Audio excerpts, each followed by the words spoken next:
Paramahamsa Parivrajikacharya Ashtottara Satashriman His Divine Grace Bhakti Siddhanta Saraswati Thakur Prabhupada ki Namacharya Shri Haridas Thakur ki Prem se kaho Sri Krishna Chaitanya Prabhu Nityananda Shri Advaita Gadadhar Shri Vasadi Gaura Bhakta Vrinda ki Shri Shri Radha Krishna Gopa Gopinatha Shyama Kunda Radha Kunda Giri Govardhan ki Brajabhumi Shri Vrindavan Dham ki Purushottam Kshetra Shri Jagannath Puri Dham ki Ganga Mai ki Yamuna Mai ki Bhakti Devi ki Tulasi Devi ki Kali Gopavan Haranama Sankirtan ki Hare Krishna Mahamantra ki All glories to the assembled devotees, all glories to the assembled devotees, all glories to Shri Guru Shri Gauranga.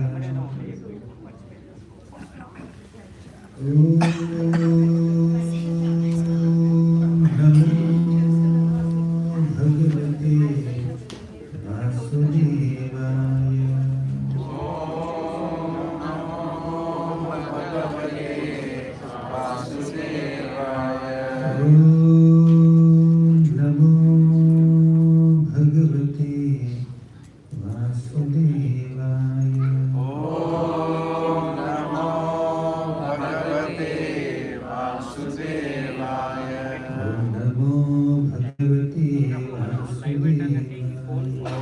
Namo Bhagavate Vasudevaya. Om Gnanatimirandhasya Gnananjanashalakaya Chakshurunmilitam Yena Tasmai Shri Gurave Namaha. Namo Vishnupadaya Krishna Prasthaya Bhutale Srimate Bhaktivedanta Swami Iti Namine Namaste Saraswati Deve Gauravani Pracharine Nirvishesha Sunyavadi Paschatya Devacharine. Jai Shri Krishna Chaitanya Prabhu Nityananda Shri Advaita Gadadhar Shri Vasadi Gaura Bhaktavrinda.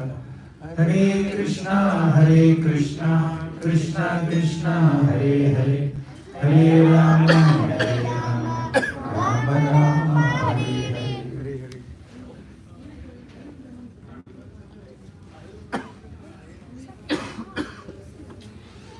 Hare Krishna. My humble obeisances to all the devotees who have assembled for this special session on the occasion of Jagannath Rathyatra. Yesterday we discussed Rathyatra, the identity of Lord Sri Chaitanya Mahaprabhu. He is not different from Radha and Krishna. Krishna and Srimati Radharani. They combined into one form in the form of Sri Chaitanya Mahaprabhu. The descent of Lord Chaitanya Mahaprabhu is for multiple purposes. One confidential purpose is Krishna wanted to experience the emotions of Srimati Radharani. Therefore, he covered himself with the complexion of Radharani and experiencing the deep ecstatic emotions of devotion. Second is to distribute Krishna Prema, Krishna Bhakti, especially in the mood of Vrajavasis, to everyone, to all of us. Who can give bhakti to anyone? One who has bhakti. One who has bhakti for Krishna is called a devotee. And amongst all the devotees, Srimati Radharani is the topmost devotee. So, Krishna adopted the mode of Radharani, a devotee, and trying to distribute devotion to Krishna to everyone. Right? He's trying to give Krishna Bhakti, Vraja Bhakti, Vraja Prema, Krishna Prema to everyone. Who can effectively give that? Even Lord also cannot bestow. Lord can bestow, of course, but more effectively than the Lord, Lord's devotee will bestow. So, Radharani bestowed Krishna Prema to all of us. That Radharani, in the form of Sri Chaitanya Mahaprabhu, is distributing her prema for Krishna to all of us, so that we can also develop some prema with Krishna. Right? Krishna is very beautiful. If there is anyone more beautiful than Krishna, that is Srimati Radharani. Right? If Krishna's beauty is covered with the beautiful complexion of Srimati Radharani, just imagine how beautiful he would be. So, Lord Chaitanya Mahaprabhu's beauty is described with Bodhananda Saraswati in a very beautiful shloka. Saundarye kavakoti sakala jana samahladane chandrakoti vatsalye matrakoti tridashavitapitopyadbhutau daryakoti gambhirye bodhikoti madhuramani sudhakshiramadhvikakoti Gauro devasya jiyat pranaya rasapade dharshitascharya koti. Did you hear the sloka recitation carefully? Koti. How many times the word koti came? What is koti? Millions. Once a year. 10 million. 10 billion, correct. So how many times koti came? Did you count? We count 6. 6, Prabhu says 6. That's very right. Saundarye kavakoti sakala jana samahladane chandrakoti vatsalye matrakoti tridashavitapitopyadbhutau daryakoti gambhirye bodhikoti madhuramani sudhakshiramadhvikakoti gauro devasya jiyat Pranaya Rasapade Dharshitascharya koti. Very close. Good job. We are in Balaji temple. There's a lot of 7 hills. We are taking a shloka of 7 crores. 7 crore ka shloka. Actually more valuable than 7 crores. But that's right. To meditate on the meaning. Saundarye Kama Koti. Kama is the Cupid, the god of love. This Cupid or Manmadha, or god of love, is said to be very, very beautiful. But Lord Chaitanya Mahaprabhu is Saundarye Kavakoti. In Saundarya, in beauty, Lord Chaitanya Mahaprabhu is like 10 million Cupids put together. Right? So, in the Venkateswara Suprabhatam, there is a beautiful shloka. Kandarpadarpahara sundara divya bhurte Kanta kuchamburuha kutmalalola drishte Kalyana nirmala gunakara divya kirte Shri Venkatachalapate tava suprabhatam Kandarpadarpahara sundara divya murti. Kandarpa is again Cupid. Darpa means he has some pride. What is his pride? I am very beautiful. That is his pride. Kandarpa Darpaha. So, Balaji, the Lord, steals the pride of this Kandarpa, pride of Cupid. You are beautiful. I am more beautiful than you. Kandarpa Darpahara Sundara Divya Murti. He is Sundara Divya Murti. So, with his beauty, with his divine physical beauty, he steals the pride of Cupid. That's the beauty of the Lord. Now, Brahma Samhita goes one step ahead, not one step ahead, 1 crore steps ahead, and says, Kandarpa Koti Kamaniya Vishesha Shobham Govindam Adi Purusham Tamaham Bhajami. Kandarpa Koti Kamaniya Vishesha Shobham. Lord Brahma is saying that if you put 1 crore cupids, the combined beauty of this 1 crore cupids is nothing in comparison to the beauty of the Lord. Now, Prabodhananda Saraswati says, Saundarye Kamakoti. So, in Saundarya, in beauty, the Lord is 10 million cupids put together. Saundarye Kamakoti. Sakala Jana Samahladane Chandrakoti. Sakala Jana means everybody. Sama Ahladane Chandrakoti.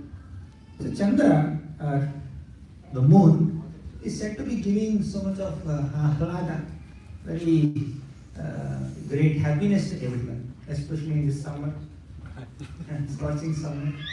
We are sweating so much. We are all waiting for the moonrise. Already 7:30 p.m. still sun is very, as it is 3 p.m. now, right? So we are waiting for the moonrise, right? So moon is said to be giving so much of ahlada, pleasure, pleasant feeling to everyone.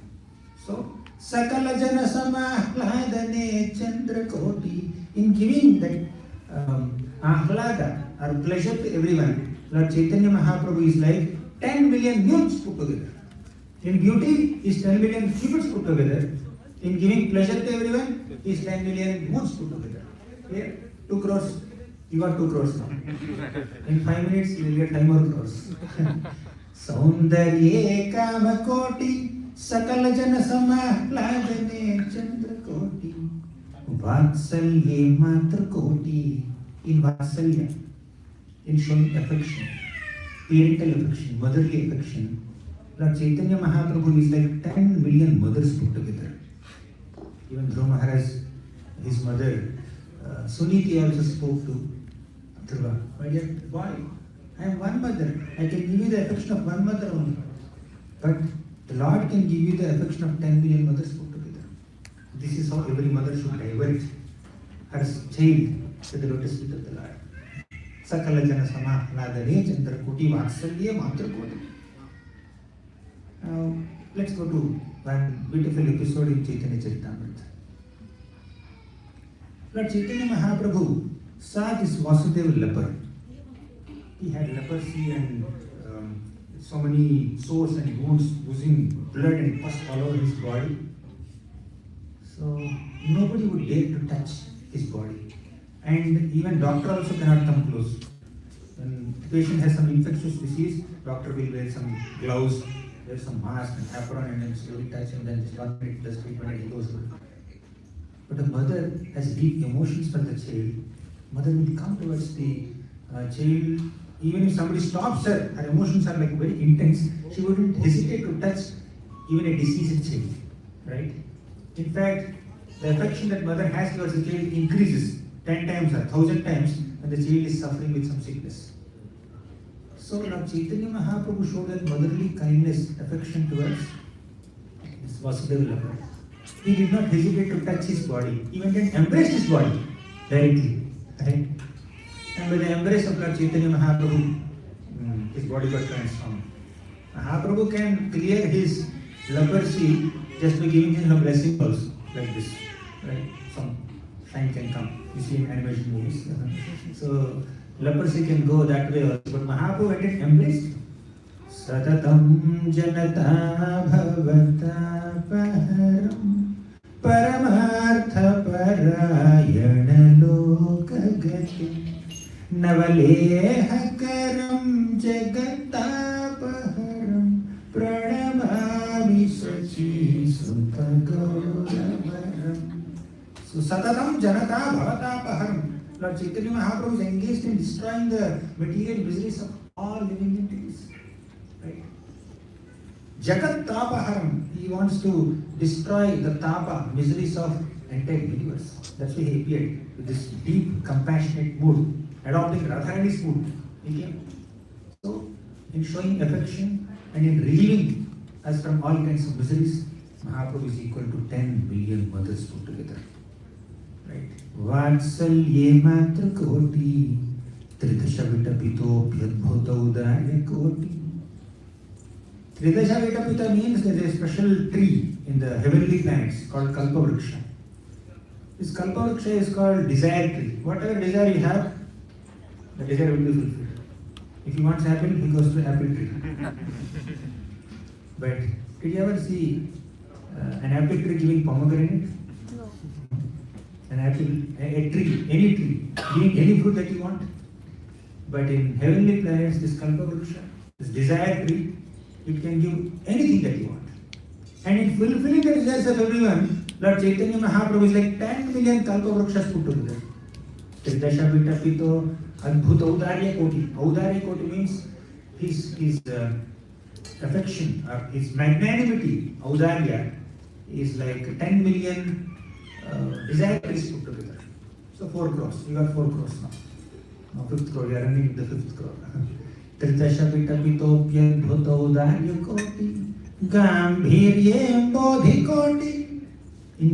Although Mahaprabhu is very magnanimous, like a mother, like a desire tree, but he is Gambhira also. He stays in Gambhira also. And his Gambhira means he is very grave, very serious. In presenting seriousness and gravity, Mahaprabhu is equal to 10 million oceans put together. Gambhirye bodhikoti madhuramani sudha kshira madhrika koti. In sweetness, Lord Chaitanya Mahaprabhu is equal to 10 million types of sandesh, barfi, kheer, all this put together. So this is Mahaprabhu's magnanimity and sweetness. Right. Last, Darshita Adbhuta Audar, Madhuramani Sudha Kshira Madhrika Koti Gauro Deva Sajiya Pranaya Rasapade Darshita Koti. So Pranaya Rasapade, in manifesting Pranaya Rasa. What is Pranaya Rasa? Conjugal Rasa, which is Madhurya Rasa. So in manifesting the mellows of Madhurya Rasa, Lord Chaitanya Mahaprabhu is equal to 10 million Ashcharyas put together, surprises put together, wonders put together. There are so many wonders in this world. Mahaprabhu is a combination of millions of wonders. And one such wonder is Jagannath Rathyatra. Right? So in Jagannath Rathyatra is not just one wonder, it's a combination of hundreds and thousands of wonders. Darshita Ashcharya Koti. Mahaprabhu is manifesting hundreds and thousands of wonders in this one event called Rathyatra. Very divine event that happens every year. But one year, how Mahaprabhu celebrated Rathyatra is described by Krishnadas Kaviraj Goswami right in the middle of Madhya Leela. Madhya Leela of Chaitanya Charitamrita has 25 chapters. And in the middle there is 13th chapter. In the 13th chapter there is a description of Jagannath Rathyatra. Very beautiful. What is Ashcharya? Sajiya Krishna Chaitanya Shri Rathagreta Naktaya. When Lord Chaitanya Mahaprabhu is doing Nartan, he is dancing in front of Jagannath's Ratha. Jagannathopi Vismitaha, even Jagannathji also became surprised. Ashcharya Koti. Jagannathopi Vismitaha. Because Lord Chaitanya got absorbed in the mode of Srimati Radharani. And Jagannathji is Krishna himself.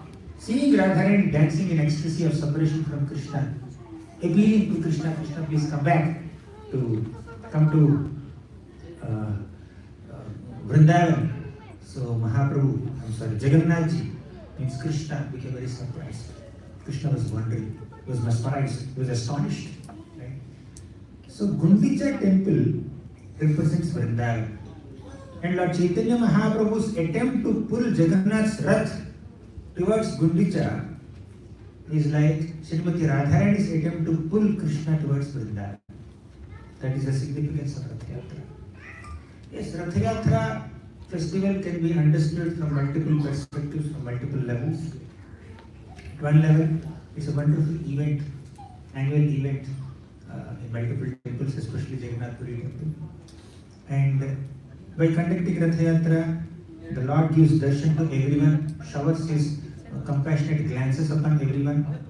Ratharudho gachan padimilita bhudeva patalai stuti pradurbhavam pratipadhanupakarnya sadaya daya sindhur bandhu sakala jagatam sindhu sutaya Jagannath Swami Nayana Pathagami Bhavantu Me.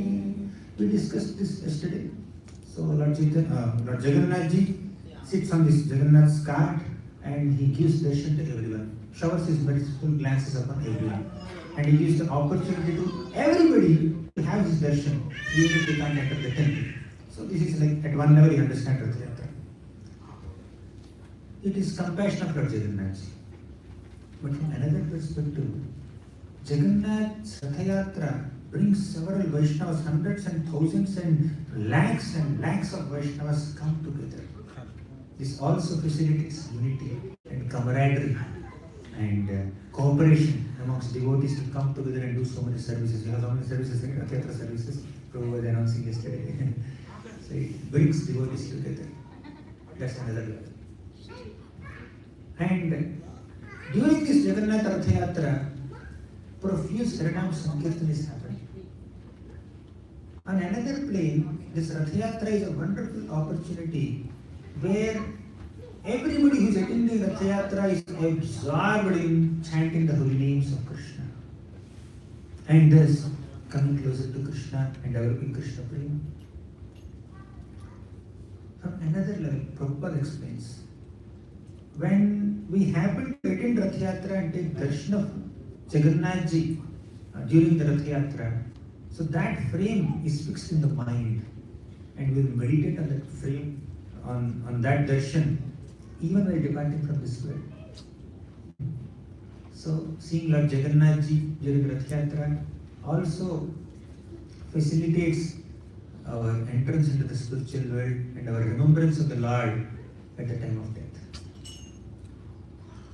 But from another much, much deeper perspective, this Jagannath Rathyatra is an event where all the gopis of Vrindavan, especially Srimati Radharani and all the Vrajavasis, they are inviting Krishna back into Vrindavan. He left Vrindavan, not in spirit, but externally, physically, as a part of pastime, he went out of Vrindavan. So all the Vrajavasis are coming together to bring him back to Vrindavan, into their hearts. So they are attempting to bring Krishna back to Vrindavan. We are inviting Jagannath Ji, Krishna, into our hearts. And from the highest perspective, it is Srimati Radharani who completely absorbed in the mode of separation from Krishna is pulling Krishna back to Vrindavan, where Lord Chaitanya Mahaprabhu completely adopted the mode of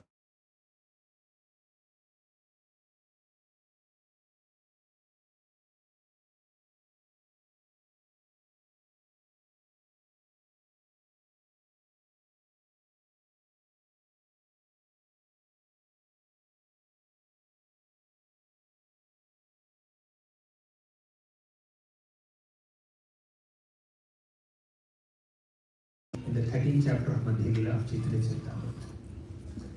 On the day of Rathyatra, all the wonderful pujaris of Jagannath Ji were bringing this divine deity of Jagannath Ji, lifting with so much of love and affection on their backs and then bringing him out to the temple and trying to keep the deity, keep Jagannath Ji on his cart so that he can move.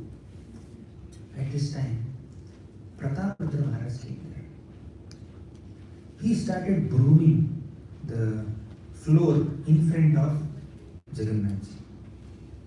Now we have just discussed 2 minutes back, this is like Vrajavasis inviting Krishna back into their heart and Srimati Radharani pulling Krishna towards Vrindavan, etc., etc.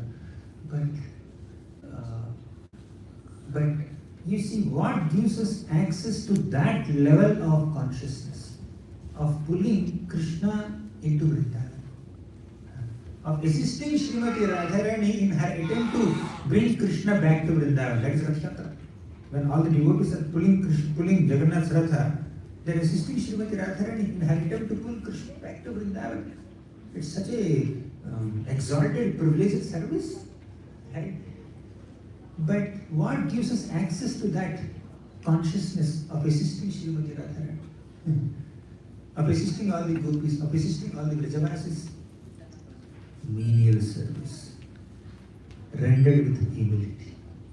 That gives us access. Prataprudra Maharaj, as the king of this entire land there at that time, he did so many services to Lord Chaitanya Mahaprabhu and his devotees. He would arrange accommodation and prasadam to all the hundreds of devotees who come from Navadvip area to Jagannath Puri every single year, and they stay for 4 months, not 4 days. Right? He would arrange prasad and accommodation. He arranged accommodation for Lord Chaitanya Mahaprabhu in Gambhira. As a king, he did so many services. But you see, Lord Chaitanya Mahaprabhu, Prataprudra Maharaj, he was not getting darshan of Lord Chaitanya Mahaprabhu. He only saw Mahaprabhu from a distance, but he was never given an opportunity to come closer and talk. If we are taking the opportunity to meet an exalted Vaishnava for granted, please read Chaitanya Charitamrita, the story of Prataprudra Maharaj. You will be humbled will be humiliated, will feel embarrassed. My God, he is longing to have Lord Chaitanya's darshan, a sadhu darshan, or darshan of an exalted devotee. Actually, the Lord playing the role of exalted devotee. And I am taking the darshan or an opportunity to interact with another Vaishnava for granted. We become little conscious. It's not an ordinary privilege to. It's not an ordinary privilege to associate with the Vaishnava. Really. So Pratapruddha Maharaj was longing. Now, during the Rathyatra, Pratapruddha Maharaj picked up a broom and started brooming, started cleaning the floor so that Jagannathji can come. There are so many sweepers. Pratapruddha Maharaj has so many ministers and servants and maid servants and so many assistants who can come and do the service. But he is personally doing it, not for photograph. Sometimes people may do. Photo I take this jhadu bag. That's not the mood. He is really considering himself as a menial servant of Jagannathji and all the devotees, and is voluntarily coming. It's not like a political strategy. Just to get some compassion or attention of public, you should do some menial service also, at least in front of camera. It's not like that. He really means it. In that mood of a menial servant, humble menial servant, he is cleaning the floor in front of Jagannathji. Lord Chaitanya Mahaprabhu noticed it. Uttama Raja kare tuchha seva. He is the best of all men. Means king is considered the best of all men. So the king of that province is coming and doing this tuchha seva. Actually, no seva is tuchha. Whatever service we do to the Lord, whether it is cleaning or brooming or mopping or cooking or worshipping or offering garlands and doing Shringar Seva to the deities, whatever is the service, everything is exalted service. Nothing is menial, nothing is low. But why this Seva is called Tuchha Seva here? Kaviraj Goswami, why is he calling it this Tuchha Seva? Tuchha Seva in the sense that it doesn't require a specialization. To be able to dress the deities so nicely, so beautifully like that, we need some expertise, some experience. But to clean the floor, anybody can do. It doesn't demand a qualification or expertise or specialization. So that kind of service, such menial service, such tuchha seva, which is way below his standard of devotion and standard of his status, social status. So Pratapruddha Maharaj is rendering that seva, that menial seva, that really captivated the heart of Lord Chaitanya Mahaprabhu. Lord Chaitanya Mahaprabhu's heart did not melt. Of course, internally it melted, but externally he did not show symptoms of softening of heart, even though Ramanandara recommended Pratapruddha Maharaj. Swarupadamodar Goswami recommended Pratapruddha Maharaj. Nityananda Prabhu recommended Pratapruddha Maharaj. So although so many exalted Vaishnavas told Lord Chaitanya Mahaprabhu to show some mercy on Pratapruddha Maharaj, he was not showing. Apparently, internally he was showing. So he said, Mahaprabhu's heart melted. Oh, he's king and he's grooming and mopping here. That's amazing. So that's the beginning of Rathyatra in Jagannath Puri. Although the Lord is about to get absorbed in the mood of Srimati Radharani and have his divine Leela, divine exchange with Jagannathji in the mode of separation, see what message is he giving right in the beginning of Rathyatra. Before even Jagannathji boarded his Rath, Mahaprabhu is giving a message to access higher realms of devotional service, higher realms of bhakti, higher realms of bhava and prema for Krishna. First begin with humble, menial service. First keep aside your false ego. First keep aside your social status, your absorption in your external upadhis or designations, and consider yourself as a kinkara. Ainanda tanuja kinkaram patitam mam vishame bharam bhudau. Realize that you have fallen in this ocean of material existence, and considering yourself as a humble, menial servant of the servant of the servant of the servant of Vaishnavas, chant the holy names of the Lord, then you will be able to access these higher realms of bhakti, Radha Bhav, Gopi Bhav, etc. Mahaprabhu is giving this indication. Then Lord Chaitanya Mahaprabhu gave another indication in Rathyatra.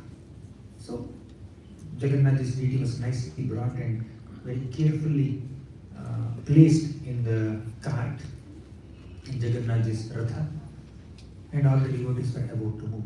Then Lord Chaitanya Mahaprabhu said, he called all his devotees. Nityananda Prabhu, Jagadananda, Damodara, Mukunda, Advaita, Haridas Thakur, all the devotees were called. Haridas Thakur never had an entrance into the temple, but Haridas Thakur got darshan of Jagannath Ji now. Because Jagannath Ji came out to give darshan to Haridas Thakur. Of course, Jagannath Ji in the form of Lord Chaitanya Mahaprabhu is every day giving darshan, personal association to Haridas Thakur, but now Jagannath Ji also came out. Two darshans, Jagannath Ji and Gauranga. Sei Gaura, Sei Krishna, Sei Jagannath. Right? The Lord is giving darshan in multiple forms. As Krishna's holy name is always there on the tongue of Haridas Thakur. As Sri Chaitanya Mahaprabhu is in front of his eyes every day. And as like Jagannath Ji is on the cart giving darshan to Haridas Thakur. So Mahaprabhu called all these devotees, and also he called devotees of Kulinagram, Khanda, and I think Shantipur. So he called all the devotees and divided them into 7 groups. In each group, he appointed one lead singer and one lead dancer. And also one drum player, Mridanga player in every, and many other people are also playing kartals. So 7 groups. Out of these 7 groups, 4 Sankirtan groups were in front of Jagannath's Ratha. And 2 groups are on either side, left side and right side of Jagannath's cart. And 1 group was behind. That's how Jagannath's Rath was surrounded with 7 Sankirtan parties, and Rath started slowly moving. Krishnadas Kaviraj Goswami says, when the devotees are pulling Rath, sometimes even without their pulling only, the cart moves. Sometimes, however hard they try to pull, the cart doesn't move. So Kaviraj Goswami says, Jagannath's Rath moves by his will, not by the strength of the people who are pulling the Rath. Right? It's not our strength. That does not mean we don't pull. We have to pull. My husband resist Srimati Radharani to bring Krishna to Vrindavan, but ultimately it's the will of the Lord. Right? The Lord wants to move slowly, we'll move slowly. He wants to move fast, we'll move fast. Right? So that's how Jagannath's Rath was moving. And along with this moving Rath, there is moving 7 Sankirtan parties on all sides of Jagannath's cart. Lord Chaitanya Mahaprabhu inspired everyone to chant the holy names of Krishna. Hare Krishna, Hare Krishna, Krishna Krishna, Hare Hare, Hare Rama, Hare Rama, Rama Rama, Hare Hare. Once again. Hare Krishna, Krishna Krishna, Hare Hare, Hare Rama, Rama Rama, Hare Hare. Jai. So everyone is chanting the holy names of the Lord. The Lord Chaitanya Mahaprabhu, he started dancing with these parties. There are 7 parties. 7 Sankirtan groups are there. In which group should he dance? Mahaprabhu started dancing in one group. All the members in that group started thinking that Mahaprabhu is with me only. Mahaprabhu is dancing with me only. But Lord Chaitanya Mahaprabhu was dancing in other 6 groups also. Simultaneously. Simultaneously he was dancing in every single group. He appeared in 7 forms. This is the divine opulence of the Lord. The Lord manifests his opulence and power and strength in creating this universe, maintaining this universe, destroying this universe. And he also manifests so much of his opulence, divine opulence, in destroying the demons, protecting the devotees, establishing dharma, and appearing in so many incarnations. The Lord displays his opulences in multiple ways. But the greatest manifestation of Krishna's opulence, he is in reciprocating with his devotees. When a devotee sincerely loves the Lord wants to reciprocate with that love. The Lord wants to just shower his merciful glances and complete affection upon that devotee. That is the greatest manifestation of Krishna's love. That is the greatest opulence of Krishna. All other opulences are opulences, but they are little secondary. But the main opulence is his eagerness to reciprocate with the love and affection of his devotees. Every Sankirtan group wanted Krishna, Mahaprabhu, to be with them, and Mahaprabhu fulfilled that desire. Just like Krishna, he was lifting Govardhan mountain, and all the Vrajavasis like Yashoda Mata, Nanda Maharaj, Rohini Mata, Balaramji, Radharani, all the Gopas and Gopis and cows and cocks, peacocks and butterflies, all of them surrounded Krishna. There are hundreds and thousands and millions of Vrajavasis around Krishna under Govardhan.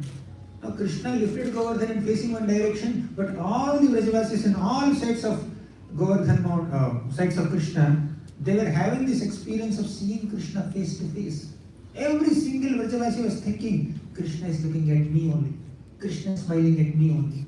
Krishna is reciprocating with my love, my glances, my bhakti only. They were thinking, Krishna could give that experience to everybody. Even on the bank of Yamuna, when Krishna sits in the middle of so many concentric circles of Gopas, every single Gopa, whether the Gopa is sitting in front of Krishna or on the left side of Krishna, right side of Krishna, or way behind Krishna, 10 circles away from Krishna, 30 circles away from Krishna, every single Gopa has this experience of seeing Krishna face to face, feeding Krishna personally with his hands, and being fed by Krishna with Krishna's hands. This is the divine opulence of Krishna. Now Lord Chaitanya Mahaprabhu also, in this divine pastime, he manifested himself in all the 7 groups simultaneously, and he started dancing with them. When Krishna played this flute under Vamshivat on Sharat Purnima night, all the gopis left everything and came to Krishna. Pati sutanvayad bhratrubandhava ati vilanghyate achyutagata gati virastavo gita mohita kitavayoshita kasya nishi. Pati sutta bhratrubandhava, all these gopis abandoned everybody, and in the middle of the night they came running to Krishna to serve him, to be with him, to associate with him, to dance with him. Krishna initially said, please go away, but later he danced, impressed with their devotion. And Krishna started expanding himself into hundreds and thousands and millions of forms, as many as there are gopis, and he started dancing with every single gopi. And that Rasa Leela in Srimad Bhagavatam is non-different from this Harinam Sankirtan during Jagannath Rathyatra in Chaitanya Charitamrita. There's no difference. How can you celebrate? There are one man dancing with so many women, and here all men only. So this is not gender-based. Ultimately speaking, there is only one male in the entire cosmic manifestation. That is Krishna. Everyone else is female only, isn't it? It is Shastric statement. Krishna said like this. Apareyamitastvanya prakritim vidhi me para jiva bhutam mahabaho yedam dharyate jagat. Right? So, all the jivas are prakriti, not purusha. Krishna is only purusha. All jivas are prakriti. According to their constitutional position, every jiva is prakriti, not purusha. But actually speaking, according to conditioned state, every jiva is purusha, not prakriti. Whether the jiva is in a male body or female body, the enjoying mentality is there, controlling mentality is there. I am the enjoyer, I am the proprietor, I am the master, I am the controller, I am the doer. Kartaham iti manyate. That feeling is there, that identity is there. Thus every jiva is acting like a purusha. There is purusha bhava. Sometimes the scriptures address the jiva as purusha also, not prakriti. Especially in the 13th chapter, Krishna describes the jiva as purusha. Remember? Kshetra kshetrajna vibhaga yoga. So, constitutionally every jiva is feminine. Conditionally every jiva is masculine. Right? But these two are not the ultimate truths. The ultimate truth is Jivera Swarupa Hai Krishnera Nitya Das. The souls being a servant of Krishna is a higher truth than the souls being a male or female. Some souls are in male bodies, some souls are in female bodies. But every soul is a servant of Krishna.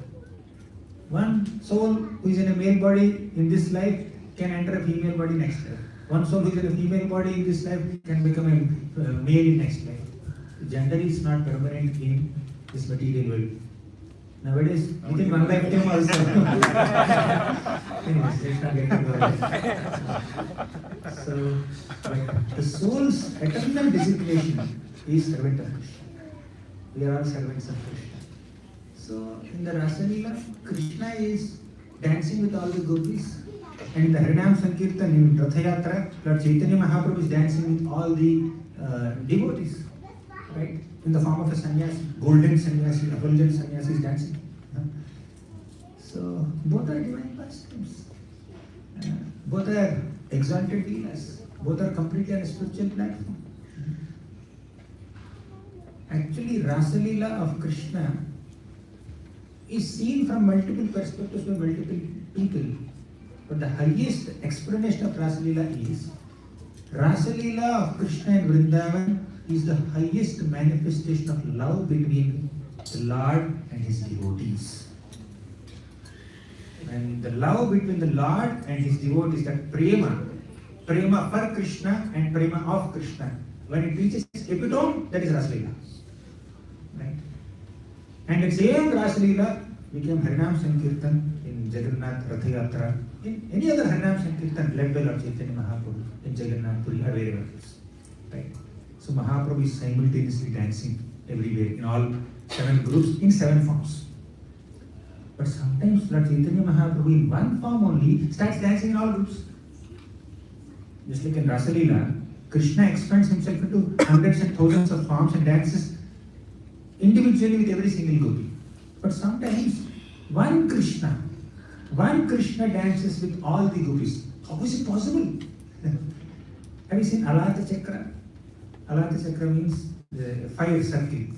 You take fire, you take a rope and lit the rope at the end with some fire and start moving it like this.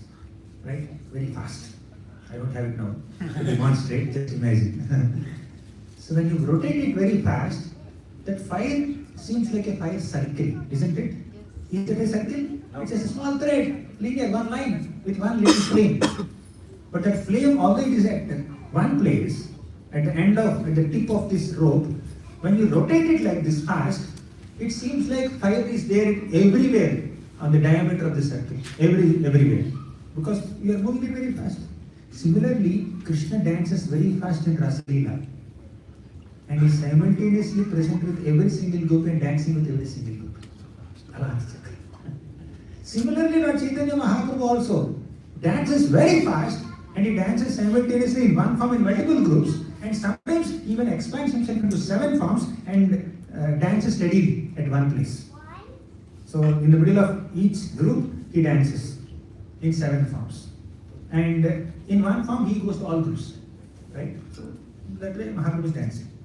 When Mahaprabhu manifested 7 different divine forms and started dancing with all the 7 gopis, something interesting happened.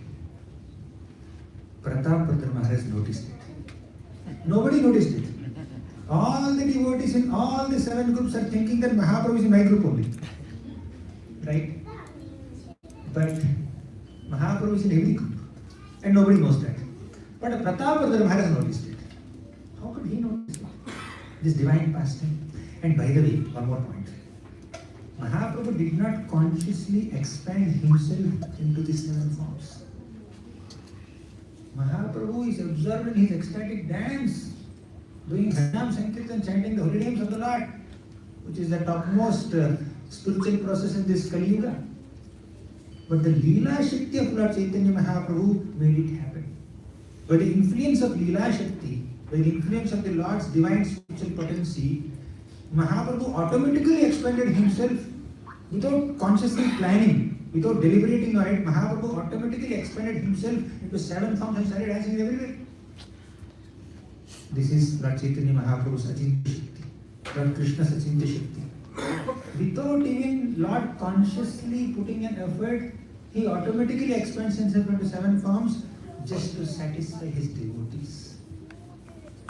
So Mahaprabhu is absorbed in the mood of chanting Krishna's names. Mahaprabhu is absorbed in the mood of satisfying his devotees, reciprocating with the love of his devotees. Every devotee is longing to dance with me, longing to see me dance with them.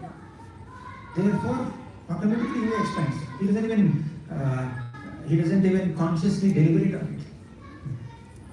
Just like, say, a mother is talking to someone in a conversation. Child needs something. Conversation is going on. Whatever the child needs, mother is parallelly doing it also. Because affection is so deep, she doesn't have to deliberate. She doesn't have to pause also, right? So whatever the child needs, mother can attend to the child.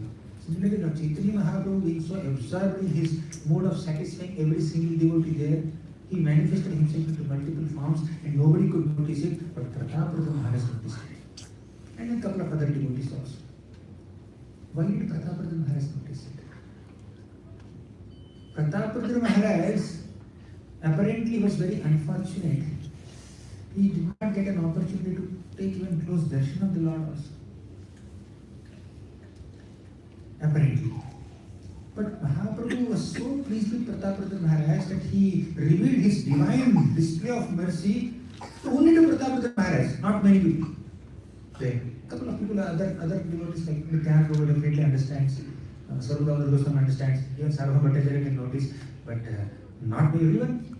Such an intimate darshan, Rahasya darshan is revealed only to Rathyatra Maharaj because Rathyatra Maharaj did that menial service of brooming, cleaning with a broom in front of Jagannath's cart. That is the power of menial service. That is the power of humble mood of being a servant and servant of Krishna. If we think I'll directly become a gopi or a gopal or at least a cow or a peacock in Vrindavan, or maybe Vatsalya also. I think that's better. At least I can still live. I did so much service. I'm chanting 16 or 60 years. Cyclist I can get right at least. That's it. That's still going. Just higher. Just top 3 only. So that may be the contemplation of a struggling sadhaka. Sometimes he's dozing out in japa. Although our japa is very poor, we don't hear our holy name. We expect Krishna to carefully hear what we chant and bestow Madhurya Rasa. Bestow Gopi Bhava. Krishna, we said Krishna Prema. One name is sufficient beside him. I am chanting so many names. Right? There is consciously and unconsciously there is some demand in a neophyte devotee. But what gives us entrance into higher realms of pure bhakti is this humble, menial service attitude. Keeping aside all our external designations. Rathyatra Maharaj kept aside all his designations as king of this place. I am the one who sponsored Mahaprabhu's home.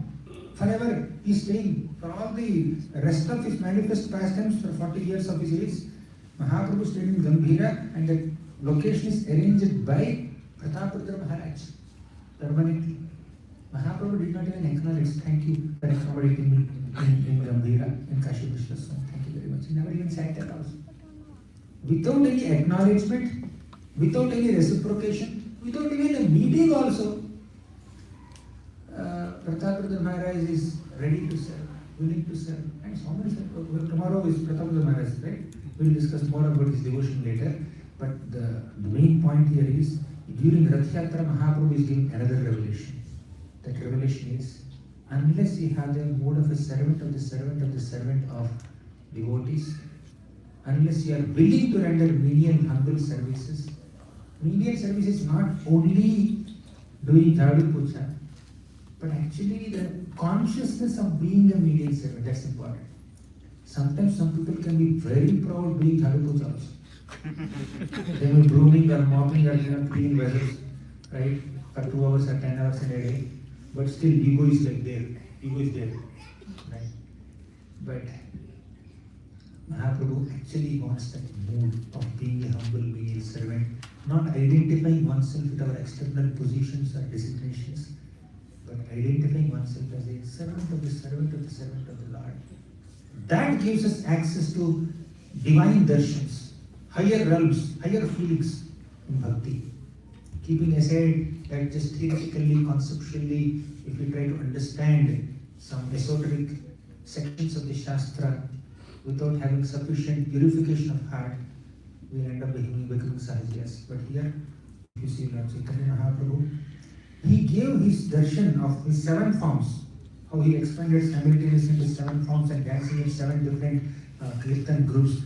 That is visible only to Prataparudra Maharaj because Mahaprabhu was so pleased with the humble menial service done by Prataparudra Maharaj.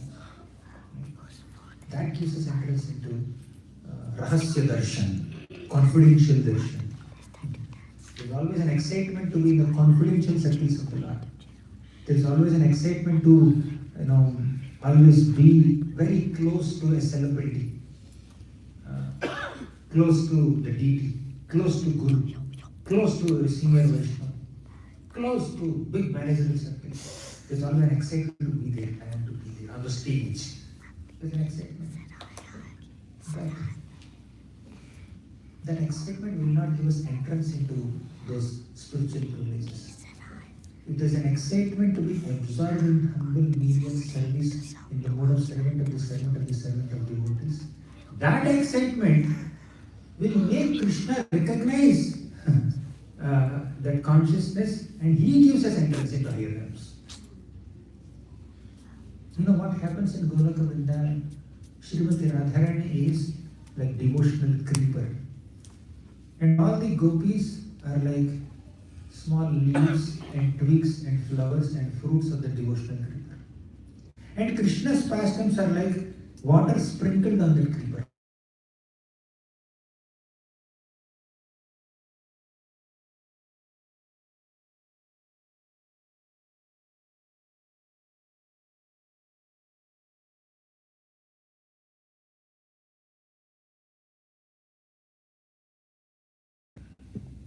In his conversation with Rathyatra.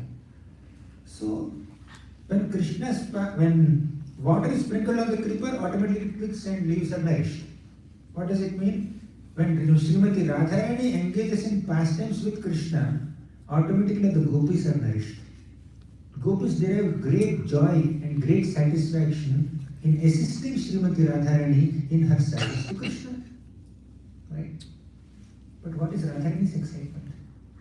Okay, I will take assistance from all this, my menial servants, the gopis, and I will serve Krishna directly. That is not her consciousness. Radharani finds ways and means to bring these gopis in direct contact with Krishna, and she wants to assist them in their service to Krishna. We also do that sometimes when we are not interested in the service.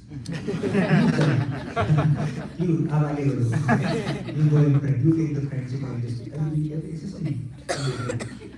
No, here in this context, you need to be in front, not back. It's okay. I have to be humble and menial servant. So we are not excited and interested in the service. Of course, sometimes genuinely a devotee does not have bandwidth. That's fine, acceptable. But sometimes when there is no willingness to render service, we delegate it to others in the name of empowering them. But Radharani is willing to serve Krishna. She never gets bored. And the gopis are willing to serve Krishna. They also never get bored or exhausted or tired in serving Krishna. But both of them want to encourage each other and assist each other and give opportunity to each other to serve Krishna directly. That is the mood of Golaka. That is the mood of Vaikuntha. That is the mood that Mahaprabhu is conveying in Sri Chaitanya Charitamrita. But a struggling sadhaka is very eager to accept any privileged services. And menial services and background services, let others do. That's the story of a struggling sadhaka. The very fact that we have such mentality shows that we are struggling sadhaka. Right? Not realizing that we are struggling. So, here, Prataparudra Maharaj did that menial service. He did so many other limelight services also. All the other services he has done in the position of a king. As a king, he has rendered the services. But now this, he kept aside his designation as a king and he is doing the service. Right? So, Mahaprabhu gave him Rahasya Darshan. Then Mahaprabhu continued to dance in all the 7 parties and the Rath is slowly moving. Sometimes when Chaitanya Mahaprabhu goes into deep divine ecstasy and he starts dancing, and all the groups become one also, and groups continue also. But wherever group Mahaprabhu is there, Devotees have to protect Lord Chaitanya Mahaprabhu because he jumps up and down. He'll go up where he will land, God knows. He's God, but he doesn't know. God also doesn't know where he lands. So devotees become very, very eager to protect the Lord. So the devotees want to protect the Lord from being overpowered or disturbed by the crowd around. So the devotees decided to form 3 circles around Lord Chaitanya Mahaprabhu. The first circle, Mahaprabhu is dancing in the middle, completely absorbed in ecstasy. Till now, Mahaprabhu is absorbed in offering prayers to the Lord. Mahaprabhu is absorbed in making everyone chant and inspiring everyone by dancing in multiple groups. And he is offering personal prayers. He offers this prayer. Namo Brahmanya Devaya. Namo Brahmanya Devaya. Go Brahmana Hitaya Cha. Go Brahmana Hitaya Cha. Jagadhitaya Krishnaya. Jagadhitaya Krishnaya. Govindaya Namo Namaha. Govindaya Namo Namaha. You know the meaning of this shloka. I will not explain. So Mahaprabhu chanted this prayer. Then he chanted another prayer from Mukundamala Stotra. Jayati Jayati Devo Devaki Nandanoyam Jayati Jayati Krishno Vishnivansha Pradipa Jayati Jayati Megha Shyamala Komalango Jayati Jayati Prithvi Bharanasho Mukunda. He chanted this prayer. You know the meaning, I will not explain. Then Mahaprabhu chanted another prayer. This I will explain. Very longer prayer, not simple glorification of the Lord. This is about himself. Till now he glorified Krishna, but he chanted another prayer. From Bhagavatam, after that he chanted another prayer. Naham vipro na chanarapatir napi vaishyo na shudro Naham varni na chagrahapatir no vanastho yatirva Kintu prodyam nikhila paramananda purnamrutabhe Gopi bhartu padakavala dasa. I am not a Vipra, means I am not a Brahmana. Nacha Narapatir, means I am not a king. Narapati means the master of all human beings. I am not a king. I am not a Brahmana, I am not a Kshatriya, I am not a Vaishya, I am not a Shudra. He doesn't belong to any Varna? Yes. Mahaprabhu belongs to Brahmana Varna, apparently in the part of pastime, but he says, I am not this. Which ashram does he belong to? He says, I am not a brahmachari, I am not a grahastha, I am not a vanaprastha, I am not a sannyasi. Right? He doesn't belong to any ashram also. Then who are you? Gopi bhartuh padakabalayor dasa dasa anudasa. I am the servant of the servant of the servant of the master of gopis of Vrindavan. Mahaprabhu is declaring to all of us, only in this mode of being a humble, menial servant of the servant of the servant of the gopis of Krishna, master of the gopis of Vrindavan, you will be able to enter deeper realms of bhakti. See, very systematically, if you analyze Rathyatra, the sequence of events, first it begins with Mahaprabhu, Jagannath ji coming out, and Prataputra Maharaj doing some menial service there. Then Mahaprabhu divided into Kirtan, 7 groups, and he dances there, and he offers prayers slowly in the Aishwarya mode, describing Krishna as Dwarka, Dhish and all, and then slowly coming to this Naham Vipro Nachanarpatir, and then ending with I am a servant of Krishna. I am the servant of the master of gopis. I am the servant of the servant of the servant of the master of gopis.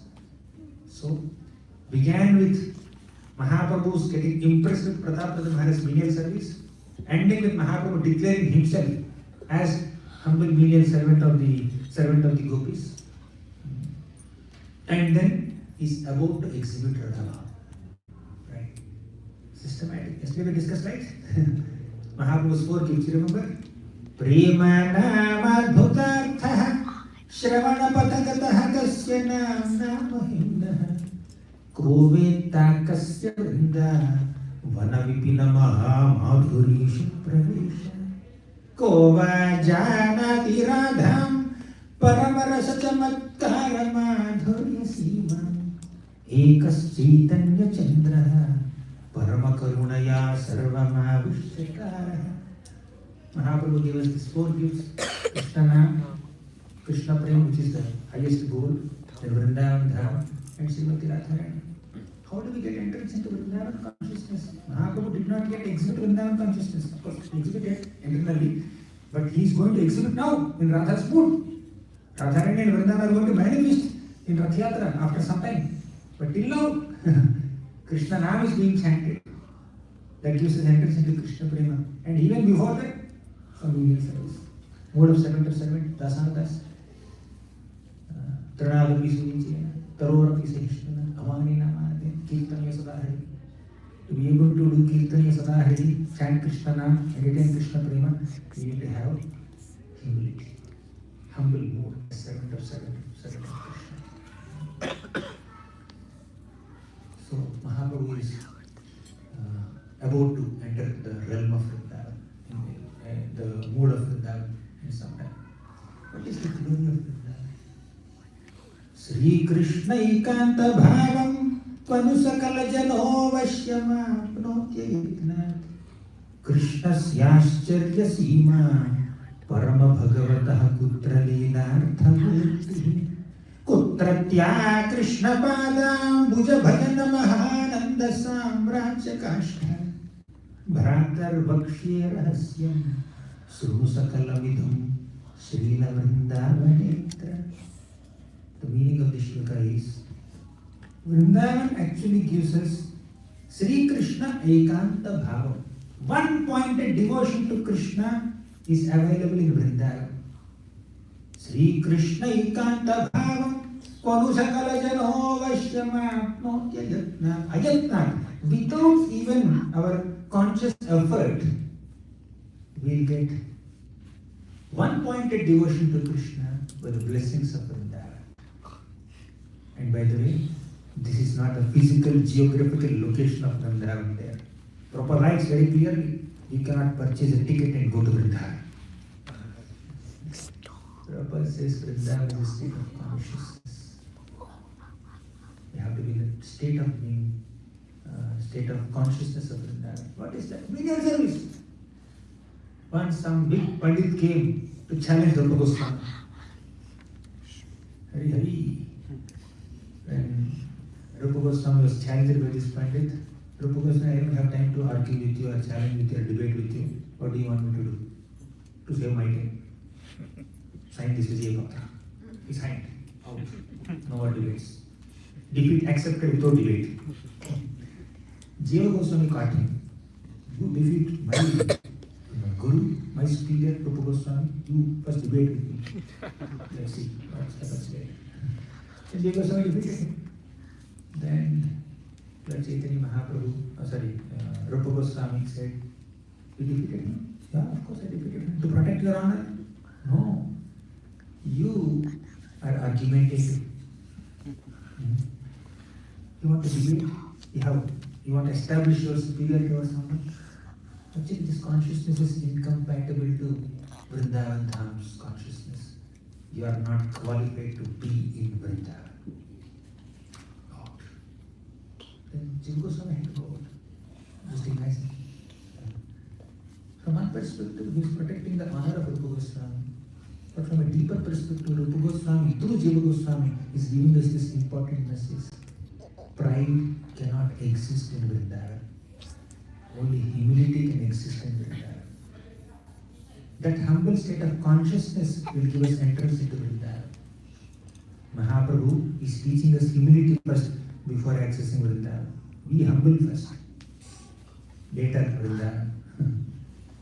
Sri Krishna Ekanta Bhavam Panusakala Jano Vashyamapnotya Yatna Krishnasyāścharya Sīma Parama Bhagavataha Kutra Leelartha Murti. Where can we actually understand Krishna? In Vrindavan. How can we get this realization that Krishna is the Ascharya Sīma, which is the limit of all wonders? Only in Vrindavan. Krishnasyāścharya Sīma Parama Bhagavataha Kutra Leelartha Murti Kutratya Krishna Padam Bhuja Bhajana Mahananda Samrajya Kashta. Where can we enter this Samrajya, this great divine kingdom of Ananda, divine Ananda of Krishna? of Krishna Bhakti, only in Vrindavan. Right? Bhratar Vakshye Rahasyam. Oh, Bhrata, my dear brother. Nowadays people call bro. My dear brother. Vakshye Rahasyam. I am speaking this secret. Srusakalamidam Srila Vrindavan. Please understand, all these spiritual privileges are available in Vrindavan. Nowhere else. And to come to that state of Vrindavan consciousness, we need to develop humility, humble, menial service attitude, as demonstrated by Lord Chaitanya Mahaprabhu himself in his prayers and in his life, and also demonstrated by all his devotees like Jiva Goswami, Rupa Goswami, Prataprutra Maharaj and Sanatana Goswami and all of them. You know what Jiva Goswami was doing in Vrindavan? Assisting Rupa Goswami. Jiva Goswami is such a great scholar. He used to write poetry. He wrote 4 lakh original shlokas, not copy. He composed 4 lakh original Sanskrit shlokas, poetry. And how would he write? Not with ChatGPT, not with Copilot. He was introducing me someone. 2 years back, he introduced me to ChatGPT. Today, he introduced me to Copilot. Not yet. Anyways, he did not have that. He would write on palm leaf with his ink, with his pen. He would etch on this palm leaf with legible, visible, neat, pearl-like handwriting. Right? He would etch. And that ink has to become dry. So page number 1 he writes. So palm leaves are very rare now. You cannot get as much as you want. You can't just fold it and throw it like tissue paper that you do. It's very precious. So he writes page number 1. He keeps it for drying. He takes another palm leaf, writes page number 3 there, and keeps page number 3 for drying. Meanwhile, page number 1 is dry. Then he will do PTO, page time over. Then he will write page number 2 there. Right? Whatever he needs to write in page number 2, it's there in his mind. The space required, the number of lines required, everything is there in his mind. He will write page number 3. By the time he finishes page number 2, page number 3 is dry, he will turn page number 3 and write page number 4. Such a great scholar. You know what was he doing before writing all this? He was doing humble, menial service to Rupa Goswami and Sanatana Goswami. What was that humble, menial service? Going to palm leaves and collecting the leaves and cutting them and processing them and giving them, preparing ink for them. He's an author. He's doing this menial service. That's what made him an author. That's what made him Jiva Goswami, the greatest scholar. So, with scholarship you cannot access Vrindavan. With service you can access Vrindavan. Scholarship is a byproduct. Service is the main product. Service is our ultimate aspiration. Okay? Jiva Goswami is a scholar, but more than a scholar, he is a servant. That's what made him Jiva Goswami. Coming back to Jagannath Rathyatra, Lord Chaitanya Mahaprabhu offered these prayers. Naham vipro adachanarapatir na praveshya dhutro gopi bhakto mata kamalayo dasa dasa dasa dasa dasa dasa dasa. Then he wanted to dance in ecstasy. Then all the devotees made these 3 circles. So Lord Chaitanya Mahaprabhu is dancing in the middle, and there is one circle around him with all the devotees, led by Nityananda Prabhu. There is a second circle around him, that's led by Govinda. There is a third circle around him, that's led by Prataprutra Maharaj. Prataprutra Maharaj was there at the end. So Mahaprabhu was dancing ecstatically, and all these 3 circles of devotees are trying to protect Mahaprabhu from this crowd. So much crowd was there, hundreds and thousands and millions of people were there. They were encroaching there, but these 3 circles are just holding so that Mahaprabhu can dance ecstatically in his power. So Prataprutra Maharaj wanted to see Lord Chaitanya. He's in 3rd circle, not the intimate close circle. Who is there in the 1st circle? Nityananda Prabhu is there. But Prataprutra Maharaj is in the 3rd circle. There are 2 layers for him to see. And it's not that like a stadium. On the way you see some stadium, right? Steps are like this. The circles are not on raised platforms. All of them are on flat. When Mahaprabhu was jumping, maybe Prataprutra Maharaj was seeing him. But when Mahaprabhu was dancing on the floor, Prataprutra could not see. He's trying to see. But Srinivas Thakur is there right in front of him in the 2nd circle. Prataprutra Maharaj was unable to see. He's trying to see like this. Then Harichandan, Pratapruddha Maharaj's assistant tried to push Srivas Thakur little aside. He is like any normal, simple Vaishnava, humble Vaishnava coming from Navadvip area. He is not a king. Pratapruddha Maharaj is a king. And Harichandan is like humble assistant of Pratapruddha Maharaj. Just to get some grace of Lord Chaitanya upon his master, he is trying to push another devotee. And Srinivas Thakur is getting irritated. He is scratching my back, he is pushing my head all the way. He is getting irritated. He is seeing, and then he continued to dance. And at one point, Srinivas Thakur became so irritated, he looked at and slapped him. Then Harichandan felt he wanted to reply back. He wanted to say something. Hey, how dare you slap? I'm doing for my king, not for myself. He was about to say all that, but Pratapruddha Maharaj just immediately stopped him. Hey, don't do that. You are so fortunate, Bhagyavan, tumi. Why? Hastasparsha paila. Hastasparsha, not slap. Hastasparsha. You got the touch of the lotus hand of an exalted Vaishnava. See, although he is the king, he never felt that he is entitled for Lord Chaitanya Mahaprabhu's mercy.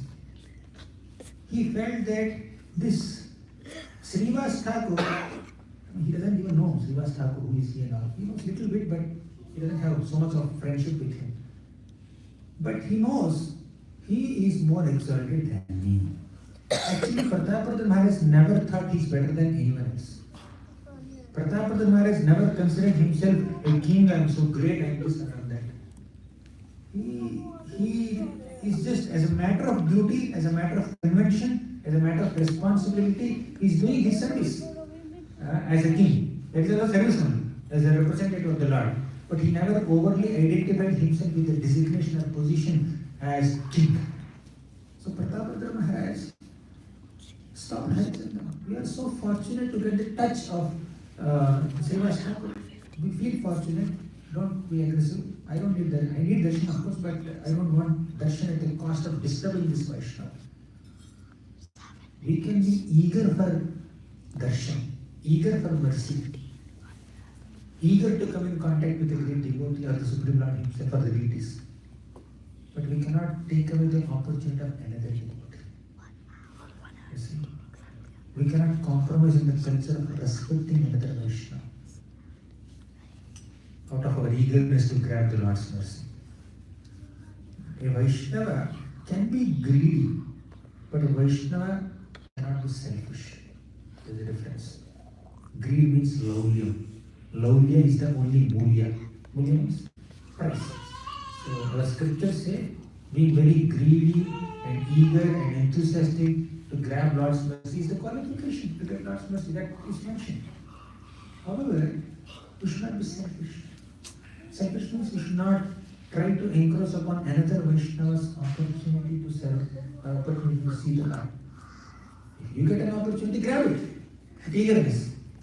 But you don't get an opportunity by sidelining another Vaishnava, by superseding another Vaishnava, by outsmarting another Vaishnava,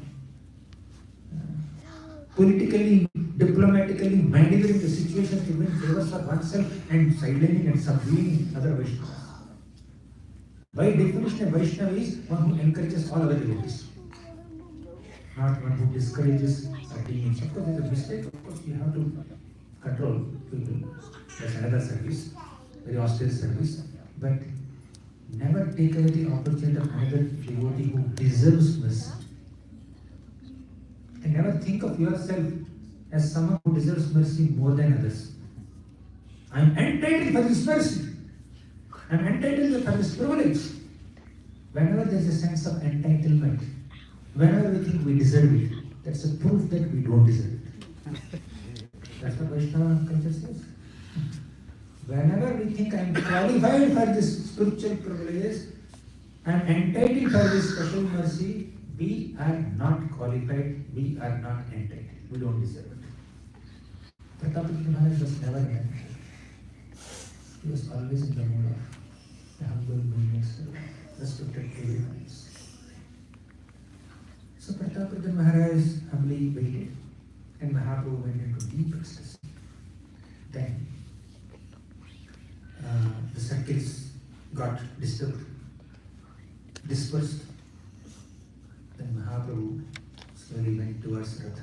and all the devotees are ecstatically dancing everywhere. And then Mahaprabhu went in front of Radharani. Now Mahaprabhu entered deep into the feelings of Srimati Radharani. Now he is not Mahaprabhu anymore. He is Radharani himself, Radharani herself. In the mood of Radharani, Mahaprabhu is saying, Krishna, Andhera Hridayamana Mora Mana Vrindavana Mane Vana Eka Kari Jani. My mind or my heart and Vrindavan are non-different. Krishna, are you noticing it? Did you understand it? My heart is non-different from Vrindavan. And Mahaprabhu also recited one Sanskrit shloka which no one understood except Rupa Goswami and then Sarup Damodar Goswami and a couple of other people. That is very esoteric shloka. Yah kaumar harasya eva hivarahata eva chaitrakshapaha Techonmilitamala surabhaya praudha kadambalila. That's the shloka. In simple words, the meaning of the shloka is, I am the same person and you are the same person. And it is the same ambience and same season. Same malati flowers or kadamba flowers, they are there around us. And we have been friends since childhood. We know each other since childhood. But I am not getting the same mood and same feeling now. Please do not. Many people will misunderstand this. What is this? Mahaprabhu is singing this song. Looks like some kind of romantic song by some mundane people. It seems like that apparently. But Lord Rupa Goswami understood this cryptic meaning of Lord Chaitanya Mahaprabhu's shloka, and he composed another shloka to make the meaning more relevant, more understandable. Basically, in the mood of Srimati Radharani, Lord Chaitanya Mahaprabhu is saying that I am that same Radharani and we are the same Krishna. And we had a friendship and relationship since childhood. And it's the same season also. But I'm not getting the same feelings because we are in a different setup, which is Kurukshetra at the solar eclipse time, not Vrindavan. So my deep wish, my sincere heartfelt desire is to pull you from this place, Kurukshetra, to Vrindavan, so that we can continue to enjoy our pastimes like we used to long ago. Basically, when Krishna and the Vrajavasis and Radharani all met in Vrindavan in Kurukshetra at solar eclipse time, there was a private meeting between Krishna and the gopis. At that time, all the gopis said, no, Krishna, we have to take back. Then here, Gauranga Darshan gives, actually Radharani says here, Krishna, your Kurukshetra form is very majestic. You are like a royal prince with big crowns on your head, chariots and soldiers and elephants and ministers and kings and princes are around you. I am not happy seeing you in this attire. I want that Gopala Krishna attire. That attire is very simple, surrounded by cows and calves, and the Gopas very accessible, very approachable. Approachability is one important aspect of spirituality. Why Krishna's form is the sweetest of all? There are so many sweet forms, but Krishna's form is very approachable, very playful. You feel that, oh, he's mine, or I am his. That feeling is quite natural to manifest, especially when he's in Vrindavan. In Vrindavan, he doesn't manifest so much of majesty, grandeur, and opulence. He manifests sweetness, innocence, and simplicity. That's why he's very approachable. And Radharani saw same Krishna, but she did not find him very approachable. Oh, Krishna, you look like you're a big man, celebrity here. We don't want celebrity. We want that same Krishna who we used to chastise. Right? Even in our relationships with other devotees, we need to ensure that we are approachable by others. When fans increase, friends decrease. That's the reality of what we are. Especially when we are eager to gain many followers on social media. That's fine. When somebody has the right intention, but there's a risk factor there. Right? So the intimacy of friendships may be compromised sometimes. But we need to maintain our friendships intact You need to remain approachable and humble and down to earth. Even if one happens to do some important service for which they need to be in a certain decorum. Anyways, Srimati Radharani could not relate with that form of Krishna in Kurukshetra. So, Srimati Radharani is now trying to pull Krishna. She's saying, I'm near Hridayavana Bodhamana Vrindavana. Krishna, please understand, my heart is not different from Vrindavan. Now you have become so indifferent. We left Vrindavan, we left all of us in a notion of separation, and you are happily enjoying in Mathura and Dwaraka. Krishna, is it appropriate? You may be indifferent to me, you may be indifferent to the gopis. At least don't be indifferent to Brajeshwari, Yashoda Mata. Nagani Apari Dukha, Dekhi Brajeshwari Mukha. Please look at the face of Yashoda Mata. She doesn't even speak. She only cries. She has no ability to gain some composure and express her emotions in the form of words. Yashodamata becomes extremely emotional. At least Nanda Maharaj manages to compose himself and speak some words to do the needful in a practical situation in Vrindavan in the absence of Krishna. But Yashodamata, no. When Uddhava came to Vrindavan, Yashodamata did not even speak a single word. She was choked up with emotions. Whole night they were conversing. It's Uddhava who is speaking the maximum. And Nandamani is adding a few words here and there. Yashodamata, silent. Only tears. Pain. Intense pain of separation. Radharani is saying, Krishna, don't you remember your mother? How can you become so indifferent and insensitive and quote-unquote ungrateful? We are dying in separation. Why are you acquiring the sinful reaction of killing innocent Brajavasis, simple villages and mountain wanderers and forest dwellers like us, while enjoying great pleasures in Dwaraka city?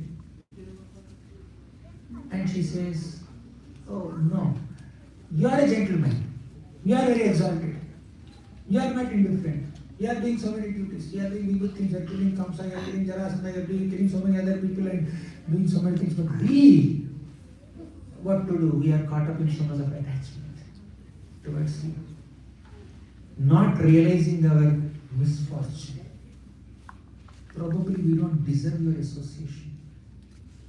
We are not fortunate enough to get your personal association or company. These are misfortunes. Because of destiny, because of Daiva, because of the will of providence, we have to be like this. Maybe we need to be like this. Why today? Why should we blame? So she became very, very humble. But you know why? If Radharani is so humble, if she thinks that she doesn't deserve the association of Krishna, or I'm unfortunate, this is my destiny, this is my fate, if she feels like that really, why is she obsessed to bring him back? Acharya gives this wonderful explanation.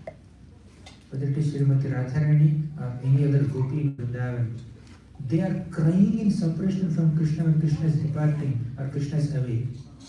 Not for their pleasure. None of the Vrajavasis are in a mood to derive personal pleasure in the company of Krishna by keeping Krishna back in Vrindavan. That is not their intention at all. They are concerned about Krishna.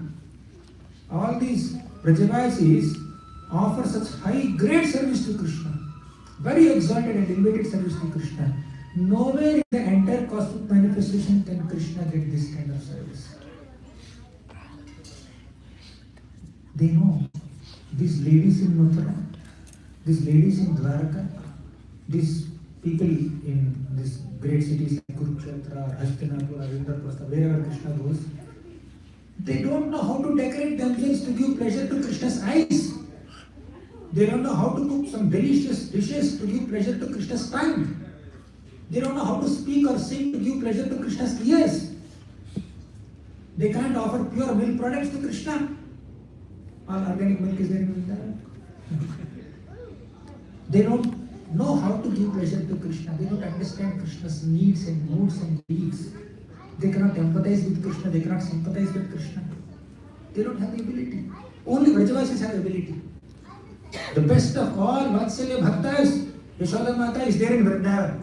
The best of all Madhurya Bhaktas, that is Srimati Radharani is there in Vrindavan. The best of all Sakya devotees like Sri Rama, Sudama, Sloka Krishna, Madhumangal, they are there in Vrindavan. In their company, Krishna is most comfortable. Right? Some places you go, you feel at home. Some places if you go, you feel very, very formal, very reverential, very maybe little uncomfortable. You don't feel at home. So Krishna is like that. Krishna feels at home in Vrindavan more than any other place. Yes, definitely. All these Pandavas are sincere devotees. All the Dwarkavasis, Yadus, they are all sincere devotees. Mathuravasis are sincere devotees. But the extent of love and affection that Brajavasis show on Krishna is nowhere available in the entire cosmic manifestation. And Brajavasis are aware of this. Srimati Radharani is aware of this. All the gopis are aware of this. Therefore, when they are crying in separation from Krishna, they are actually lamenting for the comfort of Krishna, not their own personal pleasure. This is not that. There is not a single trace of desire for personal pleasure. I don't want pleasure for myself. None of the gopis were thinking, I want pleasure for myself. I want to enjoy Krishna's company. When the gopis are decorating themselves with all kinds of sandalwood pulp or garlands and flowers and ornaments, etc., they have absolutely no desire to present themselves. They are not physical, personal beauty conscious. They don't know how to present themselves so nicely to get claps or fans from others. They just want to give pleasure to Krishna's eyes. That's the only purpose of they decorating themselves. No other purpose. When they are cooking, they are not even interested to eat. They want to feed Krishna. When the gopis are churning butter, they are waiting. When will Krishna come and steal this butter? Apparently they may scold Krishna. They may lodge complaints against Krishna to Mother Yashoda. But internally they are waiting for Krishna to come and steal. Even when they are complaining or scolding Krishna, that is with a mood of enhancing Krishna's love, enhancing the taste of all the Vatsalya loving exchanges. Unless there are some little fights and quarrels between mothers and children, there is no excitement in that mother-child relationship. There should be some push and pull. If the child does whatever the parents say, there is no maja in parenting. The child should do some mischief, and the parents should control the children, and child should show some resistance in that controllership.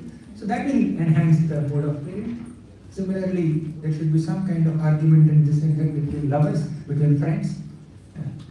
If all the friends of Krishna are ready to get defeated by Krishna in all these games that they play, there is no maja in friendship only. Sometimes the Sri Rama, Sudama, Stoka Krishna, Madhumangal will overpower Krishna, they defeat Krishna, and Krishna will collapse. Krishna, you are a loser, we are the winners, you should carry us on your back. Okay, come, please. Krishna has to carry them on their back and on their shoulders. So that is the excitement. In Vrindavan, nobody considers Krishna as God, and that's what Krishna wants. He's too much tired or exhausted or probably bored sometimes with too much of reverential worship. Fine, I understand your feelings, but I also want to be with some people who don't take me seriously. But they take me most seriously. That is love. When there is love, people don't take us seriously, but they are most serious in our relationship with us.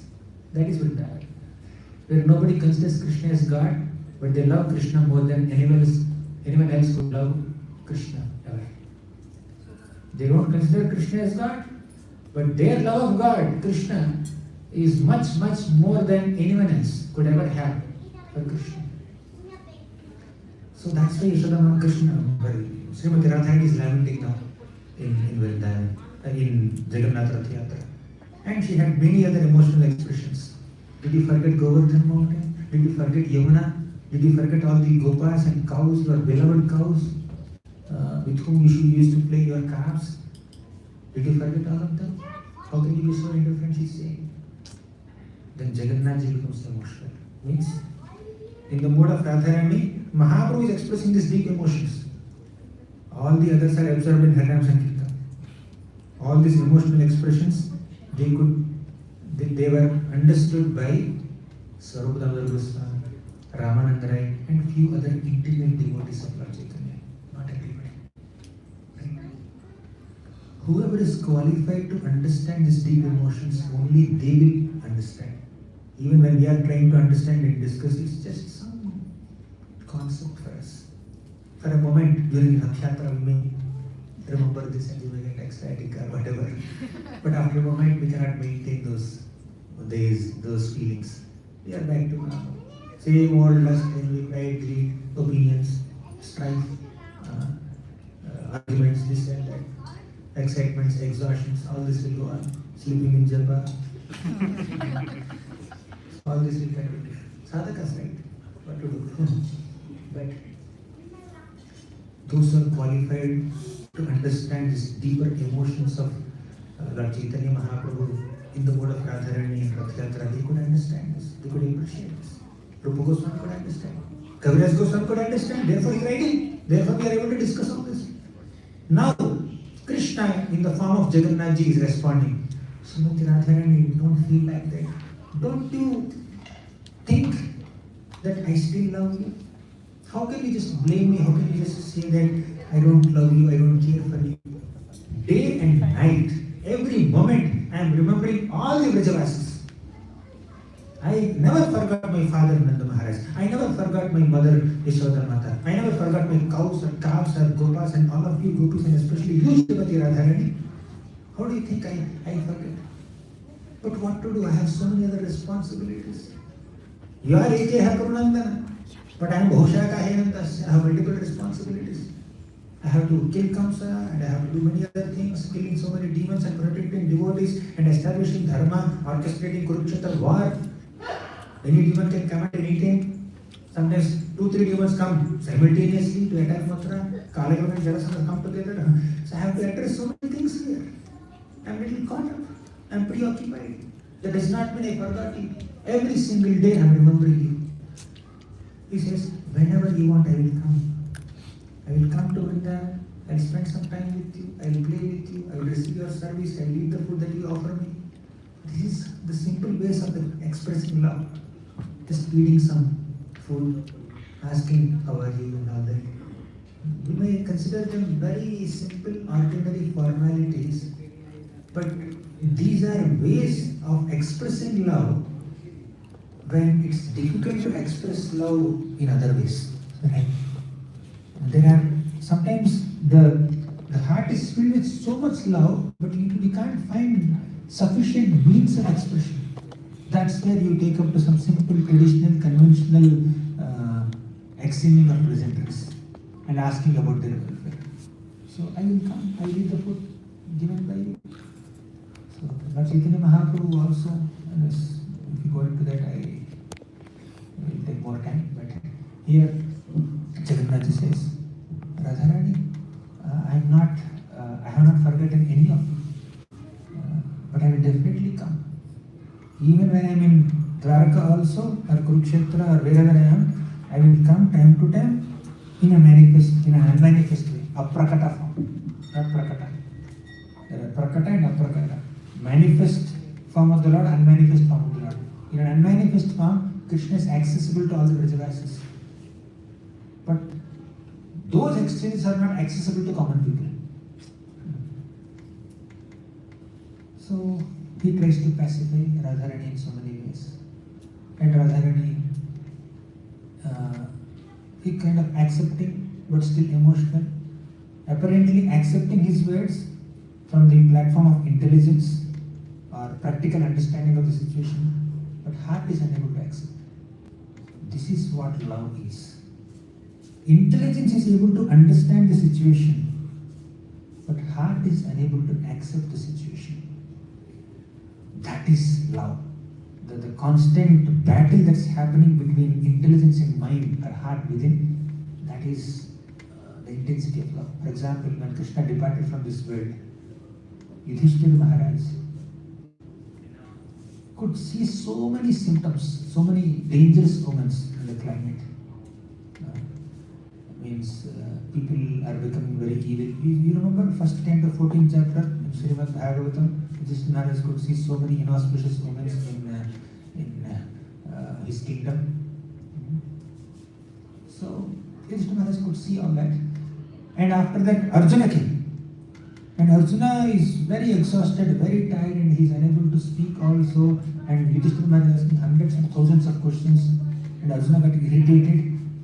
But still, Yudhishthira Maharaj continued to ask questions. And finally, after asking hundreds of questions, finally, Yudhishthira Maharaj asked, Arjuna, why are you so sad? Please tell me, is it because Krishna departed from this world? Krishna disappeared from this world? Can you please confirm? He could have asked this question first only. But why he has to ask this after asking 100 other questions? Means, although his intelligence is able to sense that Krishna has departed from this world, his heart is unable to accept it. His emotions are unable to accept that fact. Therefore, he is asking so many speculative questions to Arjuna, and Arjuna is getting irritated. Because Arjuna knows it. But Yudhishthira Maharaj, although he can feel it, he can figure it out. Yudhishthira Maharaj does not want to believe it, hoping against hope. Is there any hope that Arjuna is sad because of any other reason other than this reason of Krishna's departure? He was hoping against hope. Till I hear this news with complete confirmation and conviction from a bona fide, authorized, authentic source that Krishna has disappeared from this world, I will not believe. That is Yudhishthira Maharaj's stubborn stance. And finally, Arjuna had to reveal his Krishna departed. Then Yudhishthira Maharaj, what to do? Let me just do the needful in this situation, according to Krishna's teachings and Krishna's expectations. This is love. This is spiritual love. To feel that intensity of separation from Krishna, we need to chant Krishna's names. We need to follow four regulative principles. We need to study Srimad Bhagavatam. We need to develop Vaishnava character. We need to do humble menial services in the mode of servant of the servant. And eventually we develop that love and we feel that actual separation from Krishna. Otherwise, these higher realms of bhava or emotions for Krishna remain inaccessible to an average struggling sadhaka, or to speak of a materialistic conditioned soul. So, actually this love has to be bestowed by Krishna, bestowed by devotees who have that much love for Krishna. It is given, not demanded, not acquired, not attained. It is given, it is offered with grace, in reciprocation with our attempt, our sincerity of purpose. If you are casual, forget it. If you are sincere, yes, Krishna is ready. Krishna is ready to give. He is waiting to give. But you see, I cannot give the unqualified people, those who come and just disturb me. So Mahaprabhu is observing this mood. At one point, Mahaprabhu fainted. Means Radharani fainted, means Mahaprabhu also fainted. He fainted in this ecstasy as this conversation is going on. I only gave one particle of one drop of the ocean of these emotions described in Krishna Das Kaviraj Goswami, who claims to have described only a particle of the drop of the actual emotions. And I have not fully understood also. But this itself is like overwhelming to us. Oh, this is the extent of love between Radha and Krishna. And Mahaprabhu just fainted. And nobody was there. Nobody was there around him. Hare Krishna. And nobody was there. Well, some echo is coming. We can do something about it. Last few minutes.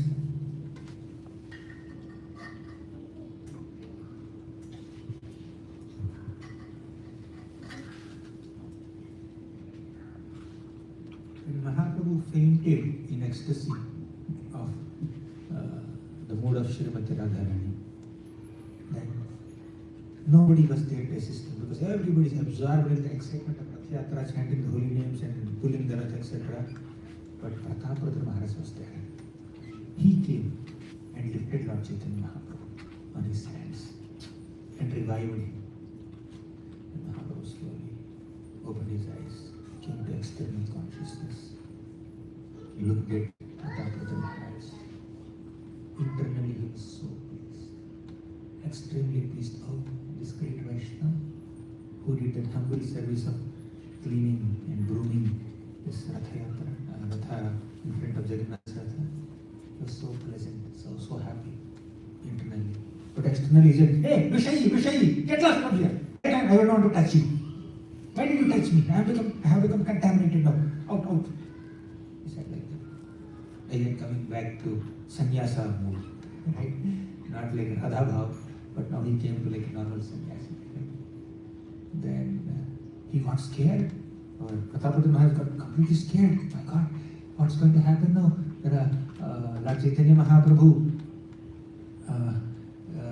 is displeased with me. He's very angry with me. Did I do a great offense by touching his body? Of course, I'm not qualified to touch his body, but I had to touch him only because there's no one else is there to assist him. Everybody's observing their own thing. When Mahaprabhu fainted in ecstasy, just to protect him, I just touched him. He was very frightened. He ran to his guru. Who is that? Sarvabhauma Bhattacharya. Sarvabhauma Bhattacharya said, my dear Rathyatra, everything will be all right. You don't worry.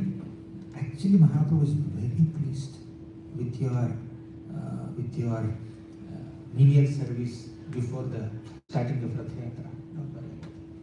Then Rathyatra Maharaj will be pacified. This is what a guru is supposed to do.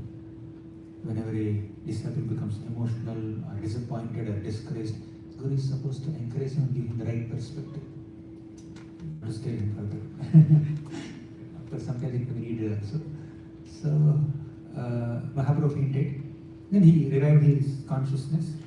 Rath halted. Devotees are trying to pull, nothing is happening. Because Jagannath is also absorbed in this conversation. It's Krishna and Radharani are absorbed in this conversation. So then Mahaprabhu circumambulated the Ratha, went behind the Ratha. Instead he pushed the Ratha. Right, and Ratha moved ahead. And Rathyatra continued for a while. Then it's a place called Balagand, I think, where devotees wanted to offer some bhoga to Jagannath. So Ratha came to stop. It stopped. Then Mahaprabhu also is very tired in dancing in ecstasy, right? So what did Mahaprabhu went into a nearby garden, Jagannath Vallabh garden, just to experience some cool breeze and take some rest and relax because his body is tired. He went inside. It's beyond 9. Should I conclude now? We'll continue tomorrow. Day after tomorrow, sorry. I think we have done major portion of Rathyatra. There is no end to it. It's a slight overview of the first part of Rathyatra, or first 60-70% of Rathyatra. We'll continue later. Sorry for going over time. Thank you very much. Shri Jagannath Rathyatra Mahamahotsav ki jai. Shri Chaitanya Charitamrita ki jai. Shri Prabhupada ki jai.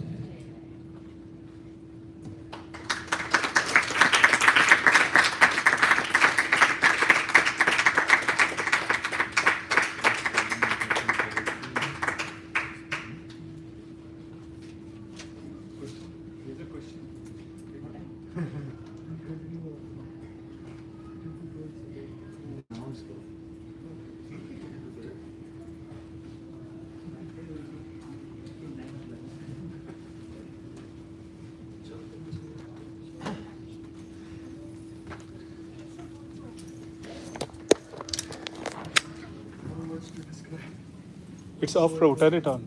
Turn it on.